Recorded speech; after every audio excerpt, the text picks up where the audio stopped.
this is my first interview with my cousin Lance. Today I'm going to be talking to you about the Blood Countess Elizabeth Battery. She is known for killing over 600 women and noble servants, well, female servants. She covered her victims in honey and left them outside for insects to devour in the summer and spring. And during colder parts of the year, young women might be stripped naked and forced into deadly ice baths. Depictions of Battery often mention her bathing in the blood of her virgin victims and to recapture her lost youth. Her method of torture was driving needles into fingers and cutting their noses and lips or whipping them with sting needles. You know, like the little, like it's digital. So, my first question to you is, do you think the punishment fits her crime? No, because I just don't agree with you sticking needles in people. that's just, no. She was isolated in her castle, and they thought that was going to stop it since she wasn't actually caught in the act. Okay. My second question is, Battery was Smith, she was never caught. The government had over 100 witnesses, and most of their evidence was circumstantial, and like they tortured, like kind of tortured or persuaded the other victims. So none of like the testimony was kind of, you can say it was automatically true. Yeah. And so, and also she was a wealthy landowner. So some people could like maybe thought that maybe they arrested her just to take her land, because she is Hungarian nobility. Yeah, you also had 100 people say that it's true. That don't matter. They never caught her in the act. They just held a trial, and they tortured most of the witnesses. So my second question is, even with this evidence and the number of victims gone missing on her property, do you think she is the true killer? Yes. 100 witnesses? Yes. It don't matter. Well, she was just never caught in the act. But it's true. I would feel the same way, because it is over 600 women. Yeah. And they all died on your property. Right. So, fair points. My third question is, do you think there are more noble people during that time committing murders? Yeah, when this happened? In the 1600s. 1500s, my bad. Yeah. Definitely. Yeah. Definitely. And according to research, at the age of 4 or 5, she suffered from epileptic seizures, violent mood swings, as well as painful migraines. Also, she would be biting the soldiers, the shoulders, and breasts, as well as burning the flesh, including genitals, of some of her victims. So, my final question to you is, do you think her motivation for the crime was sexual, or was she just mentally unstable? I feel like she was mentally unstable. She had so much going on. She just don't know how to be kind to others. She just, I don't know, because they said that she lured the girls in through tutoring them, or that was her servant. So, I don't know, it's kind of... But most of the killings didn't start till after her husband died. Okay. Don't say it like that. They didn't have a therapist back then, so. Yeah. But thank you for letting me interview you, cousin. And that's all for the first interview. Okay, and so another question is, do you think if she wasn't royalty, she would have been caught earlier? Because she was her nephew was the king of Transylvania at the time, and her uncle was the king of Poland. Mm-hmm. So if you think she wasn't royalty, would she have been caught? No. I feel like she would have been caught faster if she was a regular person. Too. Yeah. Because 600 people is crazy. I mean, look at the people around here, they get caught going. Anyway. Yeah. And then, okay. Do you think if she wasn't royalty, she would have been executed instead of isolated? Executed. Mm-hmm. Sure. Because, baby, I thought isolation was crazy. Yeah. For 600 people. Yeah. You just staying inside And she just died by herself with 2 other of her servants. Yeah. That's fair. That is not fair for 600 people. But yeah. Hey y'all, this is my friend Kirsten. How y'all doing? And I'm gonna interview her next. So she read some of the bio, but I also want to give like some basic stuff. She was a Hungarian noblewoman, and she is accused of killing over 600 women and bathing in the blood of her victims. Okay. My first question to you is, well, according to an article about a biography, Her autobiography, yeah. Battery was confined and isolated to her home on Castle Cancius, where she remained until her death. Do you think the punishment fits her crime? So, like you said, the evidence was what, like circumstantial? Yeah. So they really couldn't connect her to everything, but all they found was what, the 600? Yeah, the bodies piled up in her place. And this was in Hungary? Mhm. Like during the 1560s? Yeah. Dang. I don't even know what the laws were in that country for me to say that the punishment fit the crime, but for her to have as many bodies as she did at her castle or palace or whatever it is, her home of residence. She had land, darling. That's what I'm saying. I feel like there's got to be some kind of punishment, and that doesn't include like staying at the house where you did all that stuff at. Like she's living comfortably at this point. Yeah. Like with all her little dead bodies where she bathed in blood. I feel like, I don't know what the laws were. Maybe they couldn't find the evidence to really connect her to all these crimes, just besides like the bodies found. But I don't know if I would have personally sentenced her to a punishment of just living in her home until she dies. Like, was she on house arrest for the rest of her life? That's pretty much it. That's crazy. My second question is, of course, she was never caught in the act of killing or torturing her victims. The government held a trial with over 100 witnesses, but most of the evidence was circumstantial. But they believe that she lured her victims in to be educated, or that was one of her servants.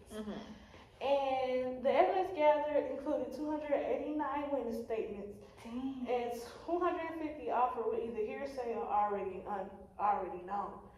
So even with the evidence number and the number of victims gone missing from her property, but do you think she is the true killer? Because she was never caught in the crime, but all these witnesses and that's a good question. Dang, do I think she's a true killer? I mean, it could have been like maybe somebody else in the place. So her husband was the one that taught her to do what, all the torturing techniques? They believe because that her husband was a soldier, and it happened. The killings apparently occurred after her husband died. Oh, her husband died. But prior to that, did she grow up with like mental issues? That's one of my questions. Okay, but, I'm gonna skip ahead. Dang, all the evidence, like they said, they never really caught her in the act. All they found, and then all the witnesses, their testimonies were what, hearsay? Or either torture, they probably were tortured for information. So they were coerced into like testifying against her. Yeah. Or they were probably suspicious, or they wanted her land, and they just so it benefited them to like testify against her. Or to lie on her. Dang. Oh, I don't know. That's a good question. I don't know. It's answer. I feel like there's like nothing really set in stone to say that she's the killer or she deserved the punishment that she got. True. I feel like if they caught her in the crime, then. But I feel like, at the same time, like perception is reality. Like if a lot of people see you doing something, or they like rumors don't just like start themselves. Like, and especially for like a lot of people that said this, like over 200 people, and then all the bodies, like obviously I would think she's connected to it somehow, some way. But maybe not the killer, but maybe she is the killer. So I feel like that's a good question. Or the sidekick. Right. Maybe she could have helped somebody else do it. That's a good question. Another question: do you think there were more noble people during this time committing murders? During the 1560s? Yeah. In Hungary? But in rural people generally, like.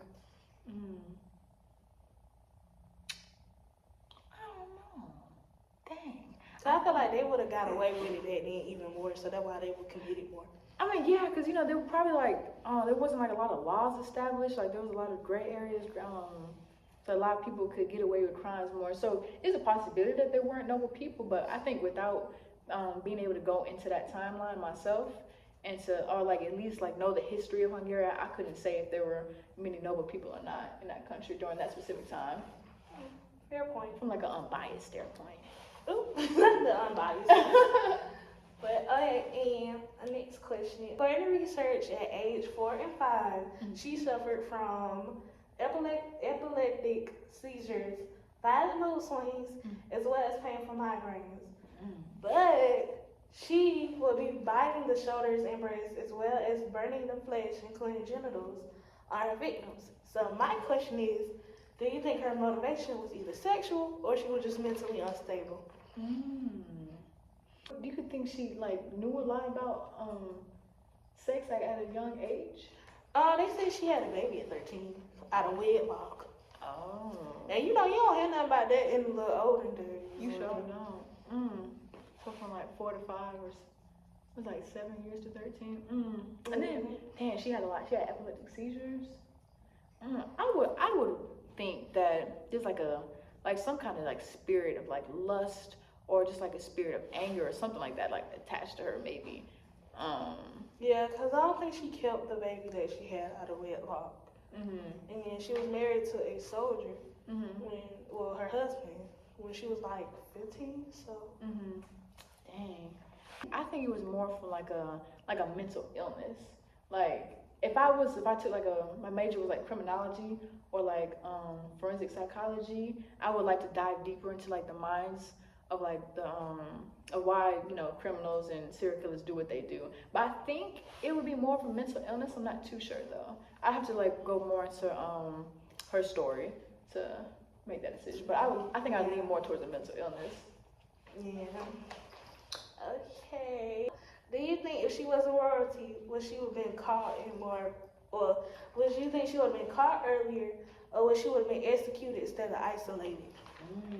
I think, not knowing too much about that country or what they did during that time, I do think, because their laws were like a little more loose as well as their punishments, I do think she probably would have been executed if she wasn't royalty. Because most people, there's no way they're going to be able to reside within their residence for the rest of their life after finding that many bodies and having this many people testify, even if the evidence was circumstantial and didn't connect it to it. I think that's crazy. So I do think because, you know, like just like nowadays, people are biased. People like Donald Trump being able to throw a whole coup against the government and still be president, or still being on trial, still being president. I feel like, yeah. Yeah, maybe. I'm sorry, but I don't think it's weird. But I did research, and it was like her uncle is the king of Poland, and the nephew was the prince of Transylvania. Okay, so it's like a line of royalty. Yeah, I feel like the punishment definitely would have been differently if she was probably like low at the top. Yeah, it's for 600 people, and you just be confined to your house. That's it. Yeah. Like there was no punishment for at least having all those bodies on your property, regardless of whether or not they're connected to you. That's crazy. Nowadays, people getting possessed, like marijuana possessions, and going to fucking jail for it. But then again, it's a different country, different time. So I understand, but at the same time, it's still crazy. But yes, that is my interview on the blood counting. Yes. Thank you, Kirsten. Of course. Thank you for the thought-provoking and intriguing questions. Bye, y'all. Hello, this is my last interviewer. This is my sister Casey. Hello. And today we're going to be talking about Elizabeth Bathory. She is a Hungarian noblewoman who killed over 600 female victims.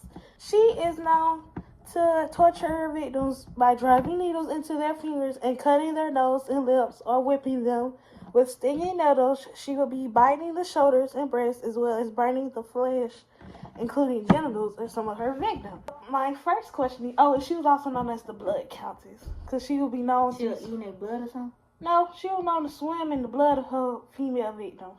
Swim in it? Yeah, it was like to preserve her youth. That's where Dracula, or Brad Stoker got his name from, Dracula. So my first question to you, sister, is according to the online article biography, Battery was confined and isolated to her home at Castle Kenchist, where she remained until her death. Do you think the punishment fits her crime for killing 600 people? What was her punishment? She was just isolated in her house. No. I feel like that was the right punishment. I feel like she should have been put in a mental hospital.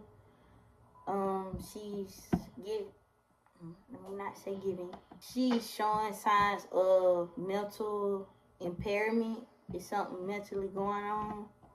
And just isolating her is not going to make it no better. It's actually going to make it worse. So she needs to be actually asked and studied and learning why she doing these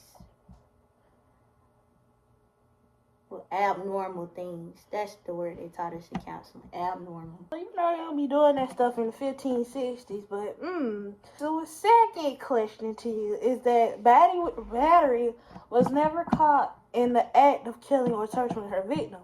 The government just held a trial with over 100 witnesses, but most evidence was circumstantial. Most of her victims were believed to be lured to the castle by either working as a servant or Battery wanted to educate them or train the women.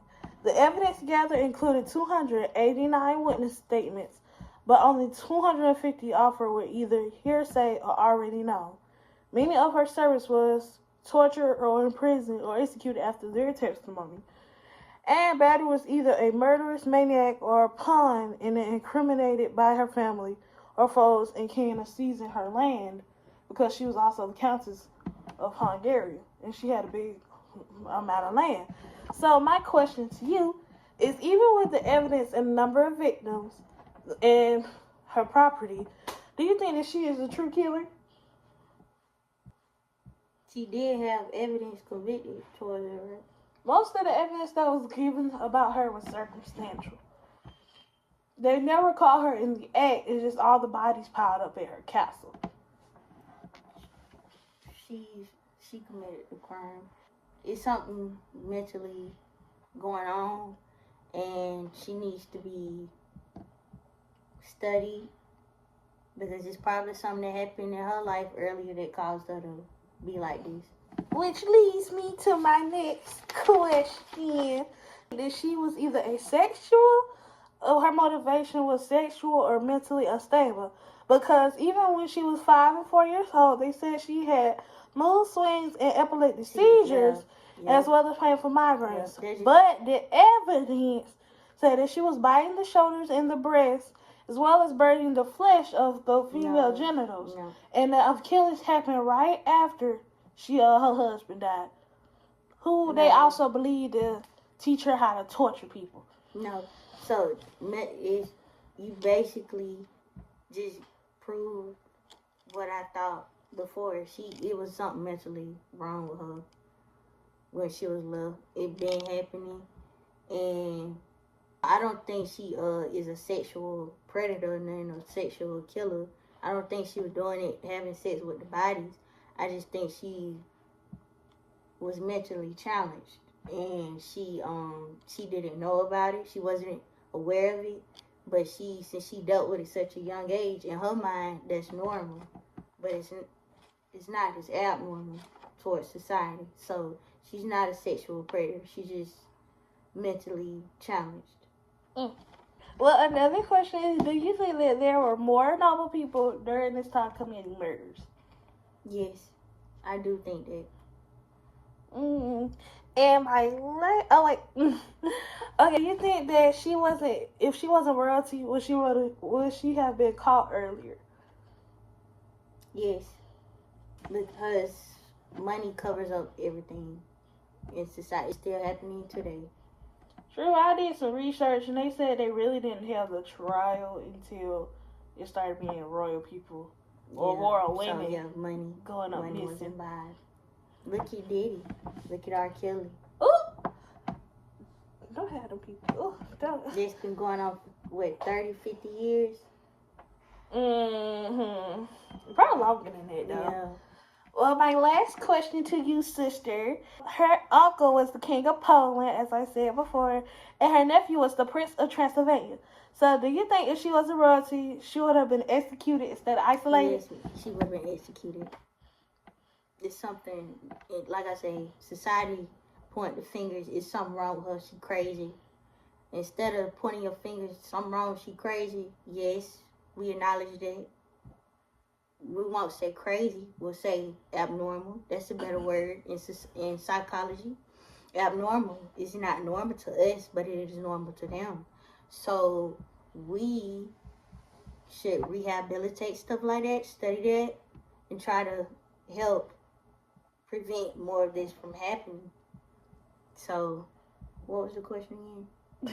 If she wasn't royalty, she would have been executed instead of isolated. She would have been executed because money buys everything, and people look at money more than anything. So you wouldn't let your family get killed anyway. I mean, it's true, but it's still dealing with money. Like, we got poor people that's, God forgive me for saying like that. We have unfortunate people who are doing stuff like this, and if they do it, they are put in prison for it, but we do not get them help. But as far as of the family, if the person was mentally deranged and had money, no, they fine. Just put them in a mental hospital. It should be treated the same regardless of social class.